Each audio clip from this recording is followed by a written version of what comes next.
Hello children, let's come back to our maths class. So we have completed our unit 1. Yes children? So let us see what are the different concepts that we have seen in our unit 1. In unit 1 we have studied about sets.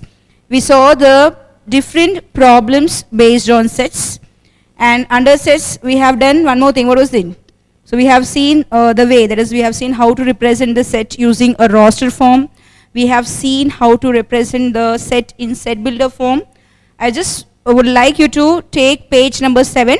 So just let's refresh whatever we have done in unit 1. So that you will be having a rough idea. Just you will be having an idea whatever we have completed. So take your book, page 7. Yes, so exercise 1.1 dealt with sets, and we have dealt with the different ways of writing the set, that is in roster form and also in set builder form. And also we have done some sums based on sets. And now coming to exercise 1.2, we have seen about the relations. And when we were dealing with relation, we have seen the 3 different relations. What were the 3 different relations, children? Yes, one was reflexive, and one was symmetric, and the third one was transitive. And you know the definitions for reflexive. It's A related to A. Yes? Yes. And one more thing, symmetric, we have to consider 2 elements. That's A related to B and B related to A. So if A related to B, it implies B related to A. And the next one is transitive. Here we are going to deal with 3 components. If A related to B and B related to C, it implies A is related to C. The BB part goes off and you get a transitive. And if you have a relation which is reflexive, symmetric and transitive, we call it as an equivalence relation. I hope you were clear with this, and we have done many sums based on the relations. So that was from exercise 1.2, and from 1.3 we dealt with the different functions. Yes children?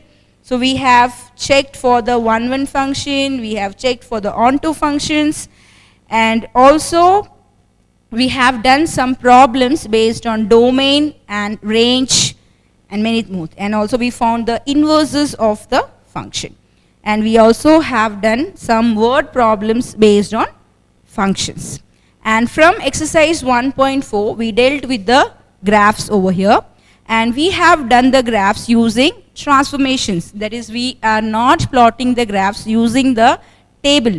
In the last class, that is in class 10, we have drawn a graph, but before drawing the graph, we did the table. We found the value for x, we found the value for y, and then we plotted the points on the graph and we got a new graph. Yes children? But here, what we have done, we have drawn a graph using transformations. We had 3 transformations. What were the 3 transformations? Yes, one was reflection. And the second one was translation, and the last one was dilation. It's a dilation. So we had some rules to be followed for a reflection. That is, reflection would be about the x-axis or about the y-axis, and maybe sometimes it would be about y is equal to x. So we had 3 rules for reflection. I hope you have you have understood the concept for reflection, translation and dilation. For translation we had 4 rules, and for dilation we had 2 cases. There is one, what happens if the multiplying factor is greater than 1, and what happens if the multiplying factor is less than 1. So just the concepts or just the things that we have covered in our unit 1. So we have done graphs in our exercise 1.4 using the different transformations, and I hope we have completed, we have completed all the exercise sums. It's done. All the exercise sums are being covered from unit 1, and I have given you the solved examples as assignment. I think you are ready with your assignments, and you are ready to submit the assignment when it's been asked. So just follow it. And today we are going to continue with a new topic, that is lesson number 2, basic algebra. So I would like you to take your classwork. Take down your classwork, children. Write down today's date. Give the heading basic algebra. Lesson number 2, basic algebra. You have to take a new page, children, because we are starting with a new chapter, yes? So take a new page for a new lesson. Write down today's date. Write down chapter name and chapter number. Chapter number and chapter name. 2, basic algebra. And one more thing, children, before you, that is, you have a lot of time, so just I want to give you one more information. You may have a surprise test which will be announced very shortly, and for that test I'm planning to take the questions from unit 1. So you have to be thorough with your unit 1, not only the exercise sums but also the solved examples, and you will have the questions on graph also. So you have to complete your unit 1 page by page. I'll be asking you the definitions. So you have a question for as definition, what is particular thing, I'll be giving the definition. Then you will have fill-ups, and also you have to draw a graph. I'll be giving you questions on graph for a 5-mark question, and also you'll have sums. So you have to prepare your unit 1. Just do not wait till the last date. You have completed all your solved examples. I hope you have done all your solved examples, yes? So when you were doing the solved examples, you would have got an idea how to do the sum. So just do it and prepare your unit 1 and be ready with your unit 1. You will have a surprise test shortly. So just get ready for it. I'm just informing you to the early. I'm just giving you an idea for it. So whenever you get time, you have to prepare it. Shall we start with this new topic, children? Okay, let's do your number 2. It's basic algebra. Before I go to the exercise, I would like you to take some points which will be useful for following our exercise 2.1. So give the heading here, points to remember. Some points are repeated because we would have taken down in our notes, but I would like you to take it again because this is the point that we need to complete our exercise 2.1. Okay, children? So do not feel that we are writing it again. You have to take it down again. The first one is about n. Now what is n here? You know that n stands for natural number. So write down here, n is a natural number and it starts from 1. We are studying this many times, children. So I am saying that just write it again so that you will be clear with the idea. You should not write more than 3 dots. You have to just put there 3 dots. 3 dot means it is continued. So put there 3 dots. So what about the first number? The first number is natural number and the natural number starts from 1. Okay, and how it is denoted as? Capital N. The second one, it's whole number. Write down here W. This is the symbol for whole number and it starts from 0. 0, 1, 2, it goes on. The first one is a natural number, it starts from 1. The second one is a whole number, it starts from 0. Okay, now let's go for the third one. The third one is a rational number. Write down third one as Q. What is Q? It's a rational number. And how are you representing a rational number? The rational number is written as P upon Q. It is of the form P upon Q. You have a numerator and you have a denominator. That is mostly a rational number is written in the form of a fraction. Remember, for rational number, you should not have the denominator as 0. So Q should not be equal to 0 for a rational number. So the form of rational number is P upon Q. I hope you are taking the points along with me, children. Take it down. Okay. The fourth one is irrational number, R minus Q. R minus Q is a irrational number. What is the meaning of irrational number? It's simple. The numbers which are not rational are called irrational number. Numbers which are not rational. Okay, children, keep this in your mind. So the numbers which are not rational are called irrational numbers. And how you get an irrational number? That is, from the real numbers you are taking out the rational numbers. The left out numbers are irrational numbers. R minus Q. What is R? It's a real number minus Q. R minus Q means from real numbers you are going to take out the rational number. So if you take the rational numbers from the real number, you get a irrational number. So that is our point number 4. So how is the irrational number denoted as? R minus Q. Okay, let's go for the next number. That's number 5. It's Z. What is the meaning of Z, children? Yes, it is integer. What is the meaning of integer? Yes, it takes all the positive numbers, it takes all the negative numbers, and also it takes the number 0. So Z includes positive numbers, 0, negative numbers on the number line. So you have to just think of number line, okay? Positive, 0 and negative. I'll just explain to you what is integer. If you have a number line, we have the origin as 0 and we have the positive numbers on the right side of 0 and we have the negative number on the left side of 0. So the integers take all the negative values, it takes all the positive values, and also it takes the number 0. So this is what we call as integers. So we have the negative numbers, we have the positive numbers, and we have a 0 in the set of integers. I hope you are clear with the different numbers that we are going to use in our exercise 2.1.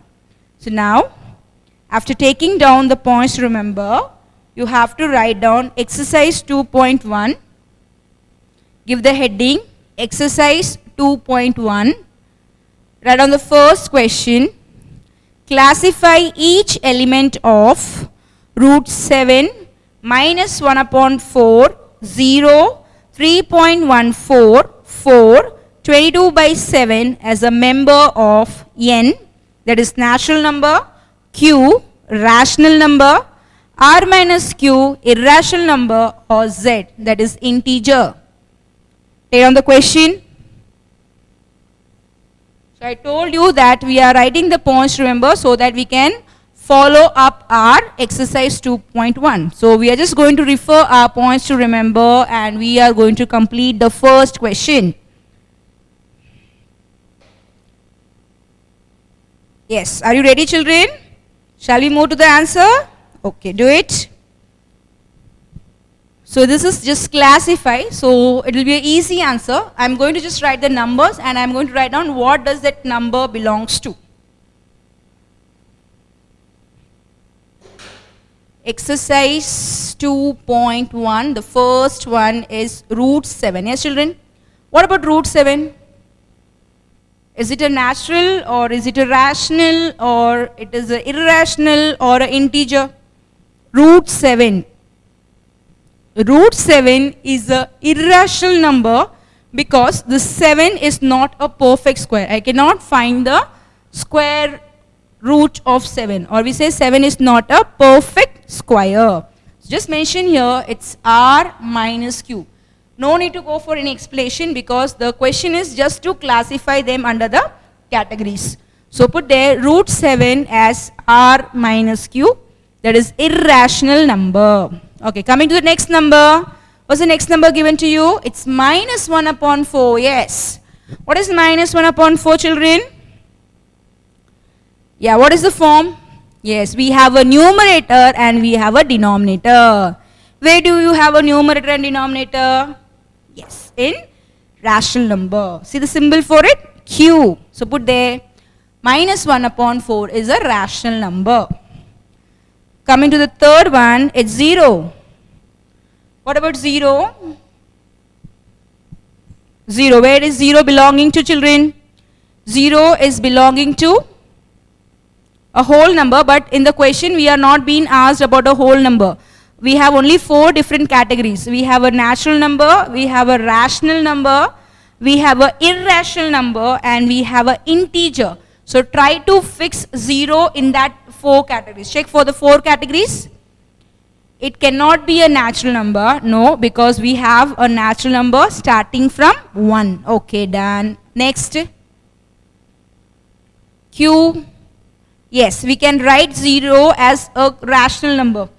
Tell me how. You may ask, ma'am, only a numerator is present. No, we can write 0 as 0 upon 1. So it can be expressed as P upon Q. So 0 will be considered as a rational number. One more thing, yes. And also 0 comes in the integer part. So it is belonging to 0 belongs to a rational number and a integer. Clear? So we have completed the first, second, third. Let's go for the next number. What is the next number, children? It's 3.14. 3.14. 3.14. How are you going to write 3.14 as?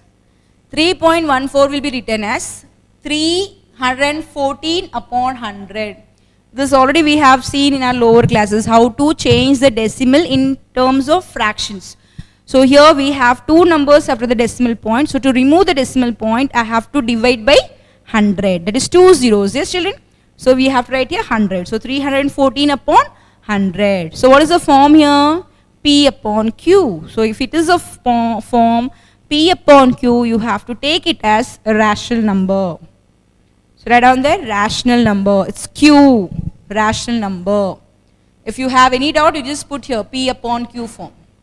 Here also it's in the form of P upon Q. It's just for you. You can write this with a pencil, children. Do not write with a pen. You just use your pencil for understanding the concept. The next number is 4. Let us check for 4. What about 4? Yeah, very easy number, yes, children. 4. It comes under natural number. Yes, we have 4 is a natural number. We can write 4 as a rational number. Good. 4 can be written as 4 upon 1. So this is a rational number. Then, integers. We have a positive number, we have a 0, and we have a negative number. So we have 4 on the number line. We can place the positive numbers, yes. So this is an integer also, N, Q, Z. So 4 belongs to a natural number, it belongs to a rational number, and also it belongs to a integer. So we have done, one more part is left, yes. It's 22 by 7. 22 upon 7. Again, this is of the form P by Q. So we have to write the answer as rational. So P by Q is a rational number. That is 22 by 7 is a rational number. So take their rational number.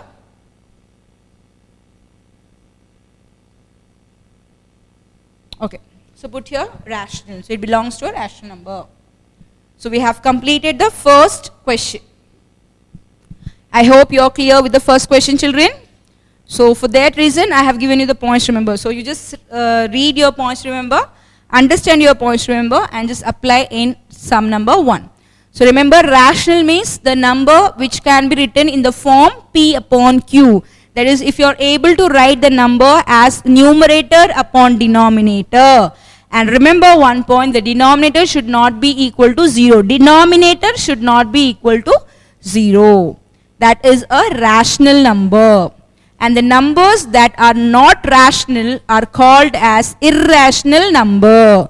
That is R minus Q. I hope you are clear with the different numbers. Let's move to the second question. Take down the second question, children. Prove that root 3 is an irrational number. Prove that root 3 is an irrational number. Hint, they have given you a hint over there. Follow the method that we have used to prove root 2 does not belong to Q. So which hint are they saying you to use is? From page 54. Just come to page 54, children. You have theorem 2.1. Just see in page 54 you have heading irrational numbers, and below irrational numbers you have a theorem 2.1, that is root 2 is not a rational number. So they have said that you have to use that hint to solve this proof. That is, you have to complete this proof using the hint from theorem 2.1, which is in page 54. Okay. Before I continue with question number 2, I would like to give you a homework, children.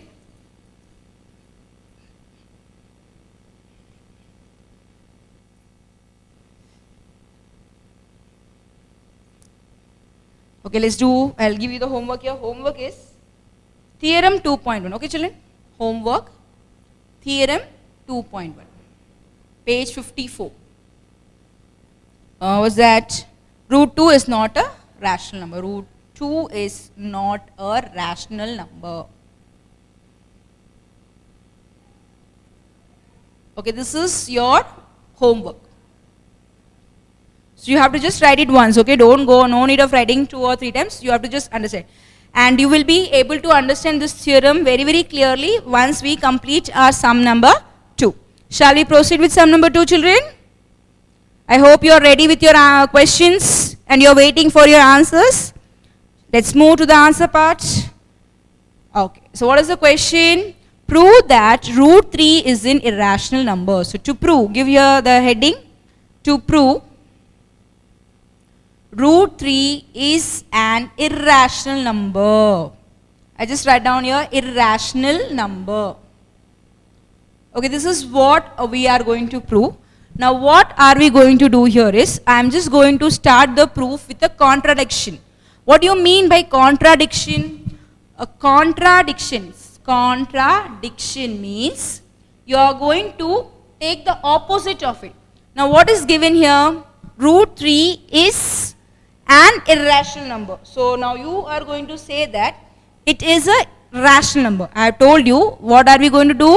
We are going to prove this using a contradiction. So you are going to take the opposite of it. Now what is the statement given to you? Root 3 is an irrational number. So what will be the opposite of it? Root 3 is a rational number. So this is what I am going to consider, and I am going to proceed the theorem. Let me start with the theorem or the proof over here. I'll write down here proof. Suppose, I have told you I am going to take a contradiction over here. So write down, suppose, you are going to write down the steps along with me. So do it along with me.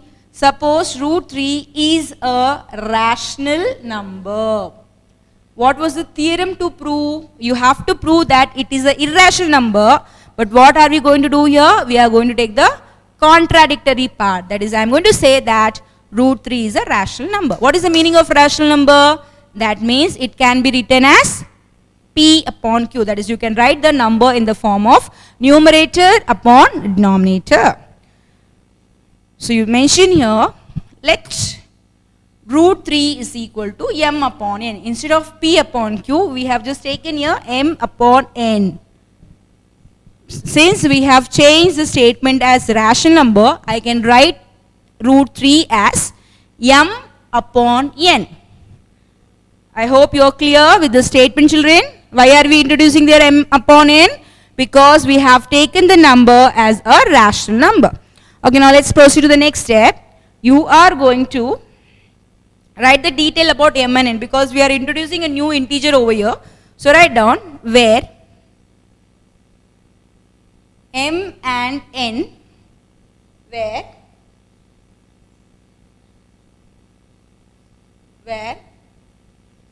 m and n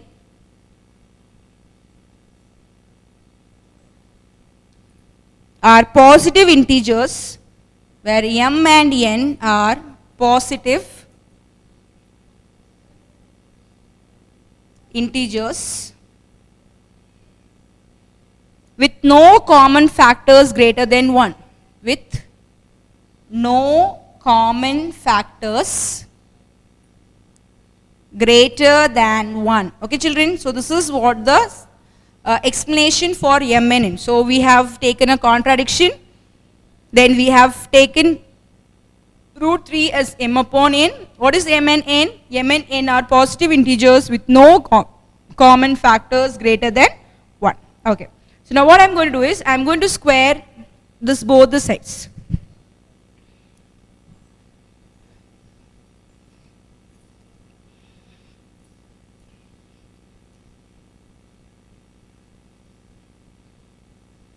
So let's write down.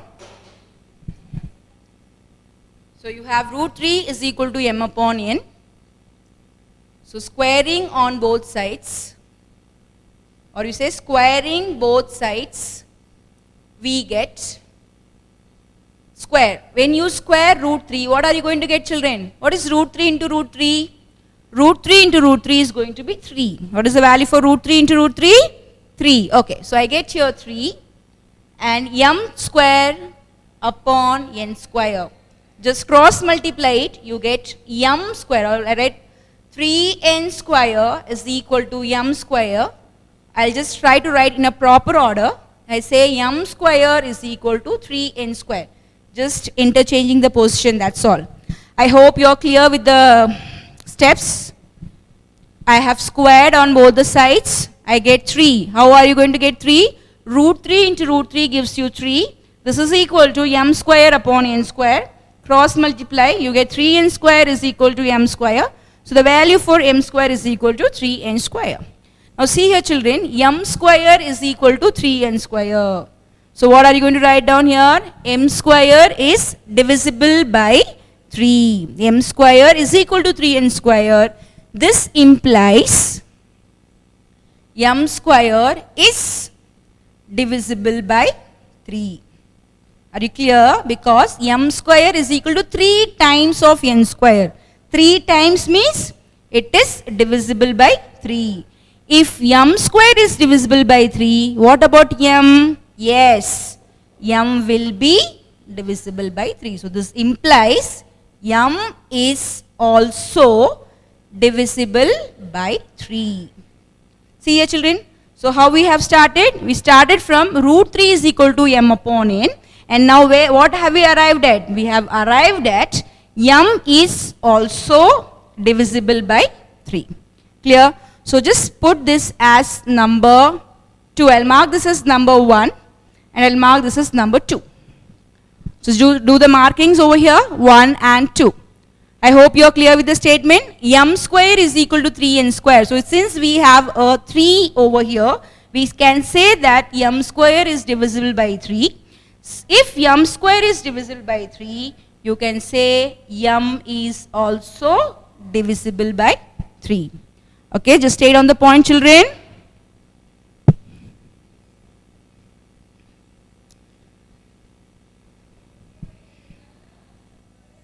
Okay, now let's continue our next sum. The sum is not completed, children. We have some more steps to follow.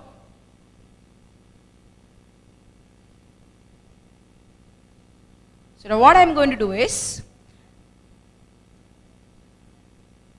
I'll be just mentioning here, m is equal to 3a, because we have said that m is also divisible by 3. So you write down here, m is a multiple of 3. So you write m is equal to 3a.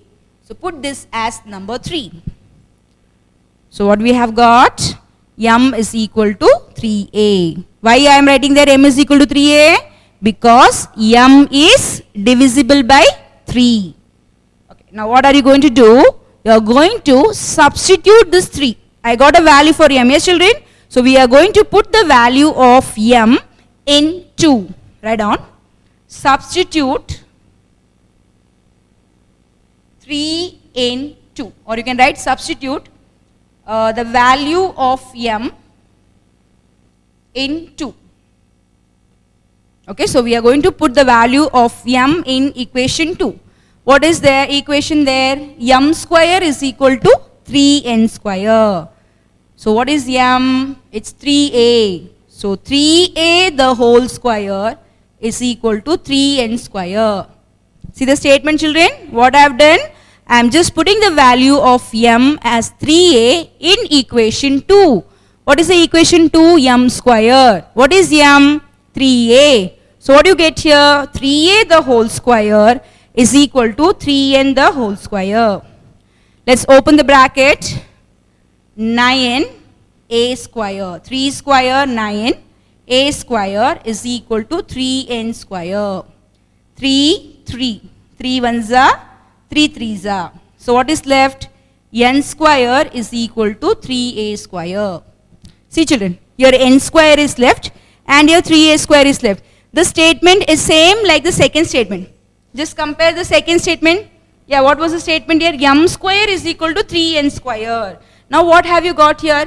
N square is equal to 3a square. So what will be the next statement? You have to write n square is divisible by which number? Yes, by 3. Good. Then if n square is divisible by 3, you have to say n is also divisible by 3. Write down.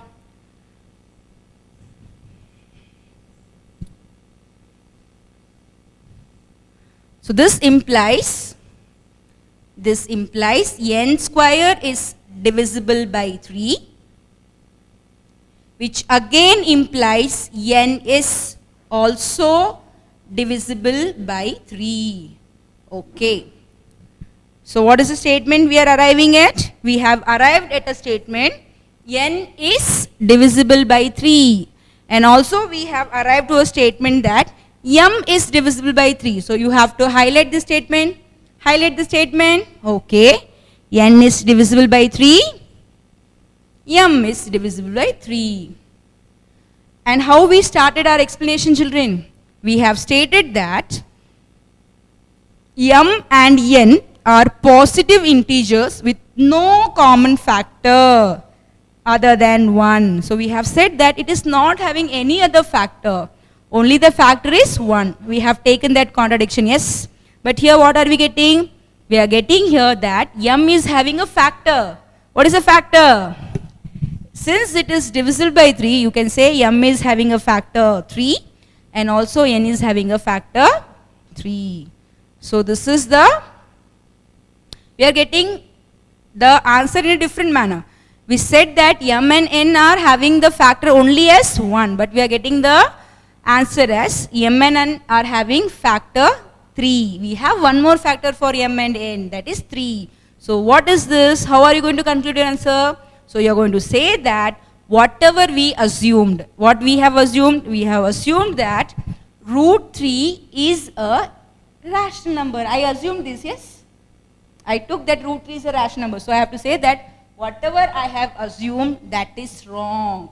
So what is the correct answer? Root 3 is irrational number. I hope you are clear with the answer, because I started with 1. I started with root 3 is a rational, but when I started solving, I got a condition which is not true.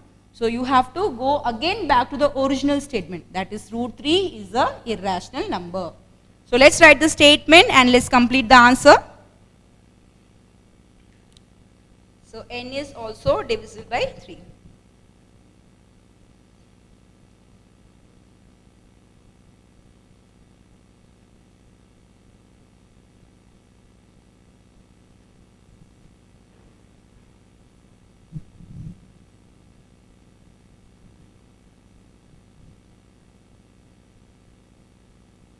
Have you taken down the statement, children? Have you finished this? Okay, let's move to the next statement. So just I have told you that we started with one statement, but we arrived at a conclusion which is totally different. So we have to follow our original statement. I'll say, this shows m and n have other factors than 1, that is 3. Okay, so that is m and n are having other factor than 1, which is 3. This contradicts our assumption. This contradicts our assumption. So whatever we have assumed, that is wrong. I have assumed that root 3 is a rational number. So that assumption is wrong. So this contradicts. Contradicts means I cannot agree with the assumption. Therefore, root 3 is an irrational number. Hence proved.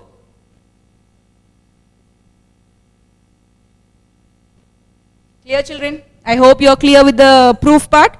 So I have explained you one proof, and your homework is to complete the next theorem, that is 2.1. You have to go for root 2 is not a rational number.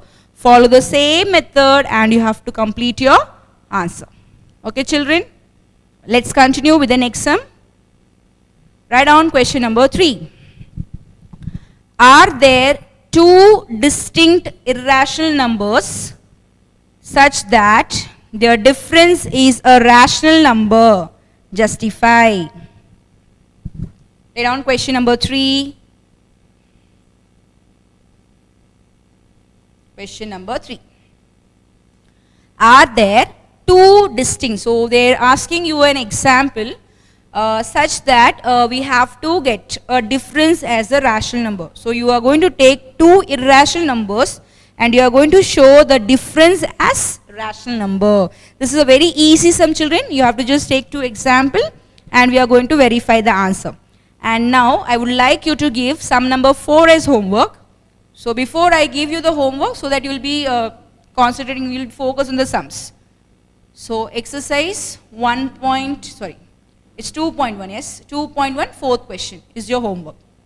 I'll be completing the third question and you're going to complete the fourth question. So question number 3, are there two distinct irrational numbers? Let me take the example. Let the irrational numbers be. I'm just going to consider one irrational. It's my choice. I can consider any irrational number. I'll consider 4 plus root 7 and 2 plus root 7. Let the irrational numbers be 4 plus root 7 and 2 plus root 7. Okay, so now what are we going to do? We are going to find out the difference of them. Let's find the difference. So difference is equal to, what do you mean by difference, children? Difference means you have to do subtraction. And remember, difference means we can write the bigger number first and the smaller number later on. Okay? So difference, for difference we don't have any particular condition. The bigger number can be written first and the smaller number can be written second. So I'll write here 4 plus root 7 minus, I'm just using a common sign minus 2 plus root 7. Two numbers. I am going to take the difference of two irrational numbers. Irrational means, see, I am having an irrational part over here. This is not a perfect square. So I'll get an irrational number here. So let me open the bracket. 4 plus root 7 minus, plus sign change to minus.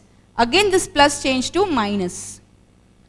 So plus root 7 minus root 7 gets cancelled. 4 minus 2 is equal to 2. See, I started with an irrational number and I got a rational number. 2 is a rational number. Yes. So we can find a rational number. I hope you are clear, children. So we can take the number. So we have taken two examples. We have choose two values and we have found a rational number. So you can say here 2 is a rational number. Clear, children? Okay. So sum number 4, you can just take the same examples and you can continue with your, for the question number 4 is you are going to check for the addition and you are going to check for the multiplication. You have to go for the product and the sum. Yes. You can take the same example or you can have a different example and you can verify the answer. Okay, let's move to the last sum from this exercise. That's sum number 5.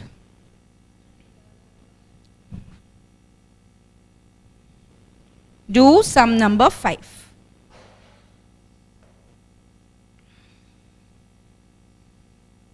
Let's complete the next sum, the last sum of our exercise, question number 5. Find a positive number smaller than 1 upon 2 raised to 1000. Justify your answer. So we have to justify what is this, how is the answer, okay. So what is the number you have? 1 upon 2 raised to 1000. Okay. So actually here it goes like this, see. 1 upon, we have any number, I'll just take a fraction. If you have a number, well, I'll start with a smaller number. I'll take 1 upon 2. I'll start with 1 upon 2. And if I have 1 upon 2 square, which number is going to be greater, children? Which fraction will be greater? This fraction will be greater. 1 upon 2 raised to 1 will be greater, because this is 1 upon 2, it's approximately 0.5. But when I go for 1 upon 4, I get somewhat lesser than this. This is half and this is quarter. So which one is bigger here? Half is bigger or quarter is bigger? Half is bigger. So that means when you have this rule, that is when you have a number in the form of a fraction and you have a power down, like 1 upon 2 raised to 1, 1 upon 2 raised to 2, 1 upon 2 raised to 3. You have to write down, this is for your explanation part. Here, what happens, this number will be always greater. The first number will be greater. The number with the less power. So 2 raised to 1. Then 2 raised to 2 will be smaller than this. 2 raised to 3 will be smaller than that. So you have these rules to be followed. So I'll write down here, in general I'll write. So I'll write in general. You can keep this for your exam understanding part. Or no need to write this. I'll write general part. In general, 1 upon a power 1 upon a square, 1 upon a cube, and so on. It will go on. Clear, children? So write down this answer. I hope you are clear with the explanation. I have given you explanation for half, because this is a simple number. If I have 1 upon 2 raised to 1, the answer is half, which is equal to 0.5. If I take 1 upon 2 raised to 2, it's 1 by 4, and I get a quarter part here. So this is half and this is quarter. So comparing half and quarter, half is greater. So we have the number greater with the smaller power. So 1 upon a raised to 1 will be greater than 1 upon a square, and so on. It goes in general. Clear? Now I'm just going to put the original number over here. So I'll be saying that 1 upon 2 raised to 1000. This will be greater than which number? Here I took 1, so the next number was 2. So 1 upon 2 raised to 1001. Greater than 1 upon 2 raised to 1002, and so on. Yes. So now question, find a positive smaller number than that. So what is the smaller number to that? What number comes to next to that? It's 1 upon 2 raised to 1000. So this is the smallest number. Therefore, required number is 1 upon 2 raised to 1001. Clear, children? You have to use the general form. I have just explained to you what is the general form for it. So I just explained to you with the help of 2 raised to 1, 2 raised to 2. So just use it and you will get the answer. So we have completed our exercise 2.1 and I have given you the homework. What is the homework, children? Theorem 2.1. You have to write down theorem 2.1, which is given in page 54 as a homework. And also you have to complete sum number 4 from 2.1. So with this, we complete our exercise 2.1 and we will be continuing with exercise 2.2 in the next class. So just follow up your homework, children. You have to complete your homework and submit it in the particular day itself.